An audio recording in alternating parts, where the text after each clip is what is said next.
Bonjour. Nous allons parler aujourd'hui d'une exposition qui se tient en ce moment au Centre Pompidou à Beaubourg, à Paris, et qui se tient jusqu'au 4 février et qui s'appelle Photographie, armes de classe. C'est une exposition assez foisonnante où il y a à peu près 150 œuvres, à la fois des photographies, des affiches, des films, une belle chronologie aussi thématique qui rassemble les différentes photos sous différents thèmes. Et cette exposition permet de saisir le moment à peu près au tournant des années 30 où la photographie est devenue un instrument de critique sociale et une arme militante. Alors, pour parler de cette exposition, je suis avec Damaris Amao. Bonjour. Bonjour. Vous êtes co-commissaire de l'exposition et vous me disiez l'autre jour que vous aviez passé pratiquement 3 ans de recherche pour monter cette exposition. Je me demandais un petit peu qu'est-ce qu'on recherche quand on fait une exposition telle qu'elle. Pendant 3 ans, en effet, donc cette exposition qui a lieu en ce moment au Centre Pompidou, je l'ai organisée avec Christian Joschke, maître de conférence à l'Université Paris X Nanterre, et Florian Ebner, qui est notre nouveau chef de service au cabinet de la photographie. En fait, ce projet a été initié en effet il y a 3 ans, en 2015, alors sous l'impulsion de Clément Chéroux, qui était le conservateur alors du cabinet de la photographie, qui est maintenant au SF MoMA à San Francisco. Et Christian Joschke et Clément Chéroux avaient décidé d'initier ce projet de recherche dans le cadre de ce laboratoire, le Labex Art H2H. Donc on a été accompagnés en fait pendant 3 ans par des jeunes chercheurs qui nous ont aidés à faire des recherches dans des revues inédites autour de notre collection de photographies. Donc au Centre Pompidou, j'ai piloté avec Clément Chéroux une grande partie des recherches autour de notre fonds de photographie acquis en 2011 en particulier, qui est la collection Christian Boucret. Qu'est-ce que la collection Christian Boucret? C'est à peu près 7000 photographies de la période de l'entre-deux-guerres française et qu'il fallait recontextualiser, essayer de trouver les publications d'époque, de voir comment elles étaient utilisées. Et cela partait d'une certaine manière de la démarche que Clément Chéroux avait adoptée en 2014 pour Henri Cartier-Bresson, de redonner un Henri Cartier-Bresson un peu plus politique en tressant comme ça sa trajectoire dans les années 30, autour du Front populaire, mais aussi avant. Alors comment est né ce mouvement des photographes ouvriers, qu'on appelle aussi parfois les photographes révolutionnaires? Comment est né ce mouvement et à quelle occasion? Alors, donc, l'exposition aborde en fait 2 réseaux. Donc, les amateurs photographes ouvriers, les APO, donc qui, comme leur nom l'indique, sont des amateurs, qui vont travailler à partir de la fin des années 20, début des années 30, avec des photographes dits d'avant-garde, professionnels, dits artistes, qui, eux, sont rassemblés dans l'AER, l'Association des artistes et écrivains révolutionnaires. Donc, c'est une association qui est fondée en 1932, sous l'impulsion de Francis Jourdain et surtout de Paul Vaillant-Couturier. Et cette association, c'est une sorte de collectif qui est là pour rassembler les artistes et les écrivains sur le front culturel et artistique. Et voilà, il y avait une section théâtre, une section chant, une section danse, et il y avait une section de photographes professionnels, artistes, dans lequel on retrouve des gens comme Nora Dumas, Henri Cartier-Bresson, Élie Lothar, Germaine Kroul. Et leur rôle, c'était d'aider les amateurs photographes ouvriers à améliorer leur pratique de la photographie en prise de vue au laboratoire, mais aussi à les aider à produire plus d'images pour les revues. Et puis il y a un texte qui initie un peu tout ça, qui s'appelle Photographie, armes de classe, dont vous avez d'ailleurs repris le titre pour le titre de l'exposition. Oui, très beau titre, Photographie, armes de classe, qui est donc le titre du manifeste qui a été rédigé par Henri Tracol. Henri Tracol, c'était un journaliste, un photographe, iconographe au musée de l'Homme, qui était un proche d'Henri Cartier-Bresson aussi, et qui va faire ce texte qui est publié dans Cahiers Rouge, et qui est une sorte de petite revue qui va rassembler les différents manifestes des différentes sections de l'AER, l'architecture, le film et la photo. Donc photographie, arme de classe, il pose comme ça les fondements de l'action des photographes artistes, professionnels au sein de l'AER, en parlant d'une part de ce rôle de faire de la photographie une arme de classe, une arme au service de la dénonciation du système politique, social et économique. Donc il s'agit, et là il résume un peu le rôle, comme je disais, de ces photographes professionnels, artistes, en coopération avec les photographes amateurs. Et ils demandent justement une critique de la photographie qu'ils appellent bourgeoise. Oui, alors en effet, qu'est-ce que la photographie bourgeoise à l'époque? Il y a plusieurs définitions qu'on pourra en donner. Il y a un texte d'Eugène Daby, le romancier, celui qui a écrit L'Hôtel du Nord, qui fait une revue d'exposition d'une présentation que fait l'AER en 1935, et il dit il faut en finir avec la photographie en gros de loisir, la photographie Kodak. Donc en effet, Kodak à l'époque diffuse la pratique de la photographie grâce au Kodak Box, mais elle est surtout diffusée au sein de la bourgeoisie. Et il s'agit surtout de faire ce qu'il dénonce, c'est la photographie plutôt de loisirs, des bords de mer. Et en fait, l'AER, Tracol ou quelqu'un comme Eugène Daby en appelle aux photographes pour se réapproprier l'outil photographique et documenter leur propre vie, leurs propres conditions de travail. Et c'est comme ça donc on arrive à des photographies très étonnantes. Il y a celle-ci qui s'appelle Un pied et une chaussure, je crois. Ouais. Celle-ci qui est la marche des chômeurs contre la faim qui arrive à Saint-Denis. Donc celle-là, elle a été prise par des ouvriers qui attendaient les marcheurs contre la faim. Comment? Alors, c'est une photographie anonyme. On l'a retrouvée plusieurs fois publiée dans des revues comme Vue, notamment, qui est écrit à l'époque et qui est pas proprement une revue communiste, mais une revue socialiste qui est très proche comme ça, qui suit l'activité sociale, la vie sociale en France. Et en effet, les amateurs photographes ouvriers, alors on a pu retrouver des traces de leur activité dans certaines archives, comme les archives de l'Humanité à Bobigny, à Moscou, mais on n'a pas pu les rassembler pour l'exposition ici.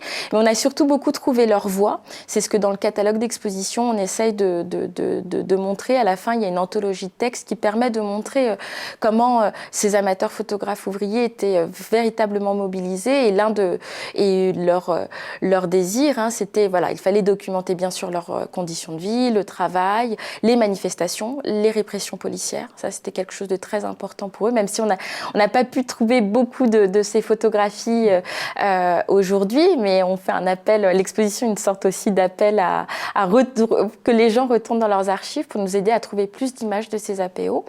Et donc voilà, c'était ces différentes missions qui étaient assignées à ces amateurs photographes ouvriers.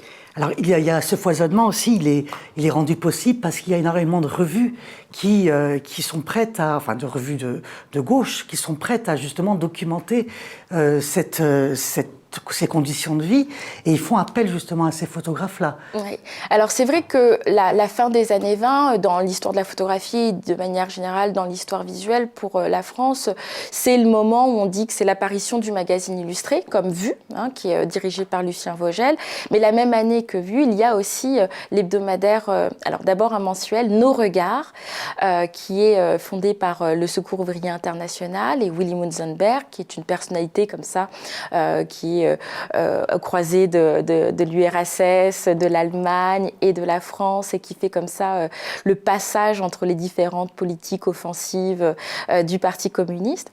Et cette revue Nos Regards en France est fondée donc un peu sur le modèle de Vue. Il s'agit de faire un grand illustré. Un grand illustré pour les travailleurs, pour les classes sociales populaires, et dans lequel ils pourraient retrouver par rapport à les hebdomadaires ou la presse bourgeoise, des reportages, des articles qui véritablement donc, les documenteraient et dénonceraient des situations, quelles qu'elles soient, et permettraient aussi à ces photographes de s'exprimer et de montrer une autre réalité. Alors, dans ces revues aussi, ce qui est très étonnant, c'est l'apparition des collages. L'exposition en montre des dizaines, et c'est toujours aussi surprenant. Donc il y a ces images très connues, mais qu'on voit pas souvent finalement. Tout est foutu, c'est pour l'avènement d'Hitler. Je sais pas de quelle date. Alors il date de 1932. Donc oui. Donc Tout est foutu, c'est un numéro spécial de Vue qui a été fait par Maximilien Vox et Carlo Rim. Carlo Rim, c'était le rédacteur en chef de Vue. Et donc ils font ce numéro spécial qui est assez étonnant, qui est assez rare. à trouver aujourd'hui. Donc Tout est foutu, qui fait en plus peut-être écho à un morceau de musique à l'époque qui était assez en vogue, qui s'appelle Tout est foutu aussi. Et donc c'est juste la juxtaposition d'images et de légendes. Et donc qui est la confrontation des images et des légendes qui sont à chaque fois choisies avec le caractère très sarcastique et grinçant de Carl Riem. Quand on connaît sa trajectoire, on reconnaît bien sa plume dans sa manière d'écrire. Voilà, montre comme ça comme dit Pierre Macorlan à l'époque, il montre comme ça le potentiel de déflagration qu'il peut y avoir dans la photographie et sa légende. Et ce numéro de Tout est foutu, hein, qui est voilà, quelques pages comme ça qui juxtapose l'image et le texte, montre bien en même temps de la part de Carl Riem et des personnes de sa génération, dont les photographes dont on parle dans l'exposition ils sont de la même génération que Carl Riem, montre bien comme ça cette science, cette acuité du pouvoir de la photographie à cette époque. Et il y a aussi ce collage incroyable sur l'exposition coloniale de 31 à Vincennes, si je me souviens bien. Oui, c'est bien. Et qui montre, qui est une dénonciation du travail ou de la vie dans les colonies. Alors, où est-ce qu'on l'a trouvé cette... Alors, en effet, dans l'exposition, c'est beaucoup focalisé sur Regard, mais on part aussi d'une autre revue, notamment beaucoup plus dans le livre, parce que c'était plus simple à montrer d'un point de vue de conservation. L'Almanach ouvrier paysan, qui est édité par l'Humanité, qui est un bottin qui a été un ouvrage, un périodique, qui a été publié jusque dans les années 70, je crois, et qui rassemblait en effet, mais alors là, je pense qu'il y avait un petit peu moins de moyens que pour Regard, mais quand même beaucoup d'illustrations et des montages parfois très simples, juste on met un diagramme, un petit peu de texte et tout ça, ou des choses un peu plus abouties comme ce photomontage que vous avez montré de Simone Gapi-Dumas, qui était dans le milieu de l'AEAR, et donc est un des rares photomontages signés dans l'Almanach ouvrier paysan. Et en effet, ce photomontage est très singulier parce qu'il montre alors, c'est un photomontage qui mêle la question coloniale et en même temps la question raciale. C'est-à-dire qu'on retrouve comme ça avec les images de pendus, des images qui ont été diffusées des lynchages qu'il y a aux États-Unis. En fond, vous avez cette reconstitution du temple d'Angkor, si je me rappelle bien, qui était un des clous de l'exposition de Vincennes en 1931, ce Luna Park colonial, comme le disent les surréalistes à l'époque, hein, qui sont très à l'offensive à ce moment-là pour la dénonciation du système colonial. Et au même moment que Vincennes, en 1931, Louis Aragon, avec la Ligue de l'impérialisme, organise une contre-exposition à ce moment-là, dont on n'a pas eu les photos originales de cette contre-exposition, on a juste montré les quelques photographies qui étaient publiées dans le surréalisme au service de la Révolution en décembre 1931 à ce moment-là. Oui, Louis Aragon d'ailleurs qui revendique même le montage et le trucage pour qu'une photo atteigne son objectif. Ce qui est complètement aujourd'hui... Oui, on reconnaît le ton très affirmatif d'Aragon, hein, celui qui va être le promoteur comme ça du réalisme socialisme, et en même temps, on le sait, Aragon est un personnage assez complexe, avec toujours ses liens, même si à partir de 1932, on le sait, il rompt avec les surréalistes et il gardera quand même certains des liens. Mais il est vrai que sur la question de la photographie, il va être très attentif, ça va être une des personnalités les plus attentifs à cette époque-là du rôle de la photographie. Il va avoir des mots très élogieux à l'égard du travail d'Henri Cartier-Bresson, et il va être notamment attentif à l'association des artistes écrivains révolutionnaires, notamment en consacrant une revue d'exposition dans la revue Commune à une exposition qu'ils font en 1935 qui s'appelle Documents de la vie sociale. Et là, c'est assez éclairant parce qu'il fait de manière assez précise la liste des photographes et des photographies qu'ils ont pu publier, et il donne un peu les bons et mauvais points. Et là, il affirme en effet sa position très claire vis-à-vis de la photographie. En gros, il trouve que la photographie documentaire au réel, c'est trop ambigu en fait au niveau du sens. C'est-à-dire que une photographie comme Brassailles par exemple, voilà, il dit ça a trop à voir avec une esthétique cinéma, on est entre du pittoresque social, c'est pas très clair. Alors que le photomontage comme John Orfield John Heartfield, qui expose aussi à peu près à la même époque, en 1935. Pour lui, le photomontage à la John Heartfield ou à la Willy Ronis, qui à l'époque faisait des photomontages aussi, pour lui, c'est la forme la plus claire et la plus efficace de la photographie, parce qu'il y a une légende, il y a un montage qui permet d'être dans un message clair. Voilà. Vous parliez des surréalistes, alors il y a quelques affiches aussi qui sont montrées, qui sont donc c'est pas des photomontages, mais c'est des photos composées qui sont, alors là, carrément surréalistes. Quels étaient les liens des surréalistes avec ce collectif de photographes? Alors oui, là vous parlez d'un numéro spécial de communistes, qui a été, donc un numéro spécial de l'humanité, un numéro qui a été fait à l'occasion de l'anniversaire de la Première Guerre mondiale, avec plusieurs articles, notamment de Paul Vaillant-Couturier, La Prochaine. Et dans Communiste, c'est quelque chose qui c'était un des moments pour nous de la recherche qui a été très important et très éclairant, parce que ça a permis de confirmer beaucoup d'intuitions. C'est qu'en effet, le numéro, alors les photomontages en eux-mêmes ou la composition graphique n'est pas totalement signée, illustration par illustration, mais on a vu que la conception graphique a été faite par Max Morris, par Robert Pontabry, par Jacques-André Boiffard, par Lou Tchimoukov, qui sont des proches du surréalisme. Alors, on connaît un peu plus Boiffard, Jacques-André Boiffard, auquel on a consacré une exposition il y a 4 ans aussi au Centre Pompidou, qui avait un studio avec Élie Lothar, avec Lou Tchimoukov, qui, en fait, il a été l'assistant de Man Ray, il est l'un des premiers signataires du surréalisme. Il le quitte en 28 après les premières, on va dire, purges d'André Breton. Le groupe, une nébuleuse surréaliste, quand même persiste après ses premiers exils. Mais on retrouve en effet la présence de ces ou para-surréalistes dans ce mouvement d'engagement social et politique, et qui fait écho aussi au groupe Octobre qui va se fonder, cette groupe de théâtre d'agit-prop qui est mené par Lou Tchimoukov aussi, qui est graphiste et aussi metteur en scène, et Jacques Prévert qui mène le groupe Octobre, et avec d'autres personnalités qu'on retrouve, où il y a d'anciens surréalistes dedans. Vous avez cité des noms comme Henri Cartier-Bresson, on voyait aussi Willy Ronis, qu'on voit dans l'exposition, Robert Capa, Germaine Kroul. Quels effets ce collectif a eu sur ces photographes dont les noms traversent le siècle?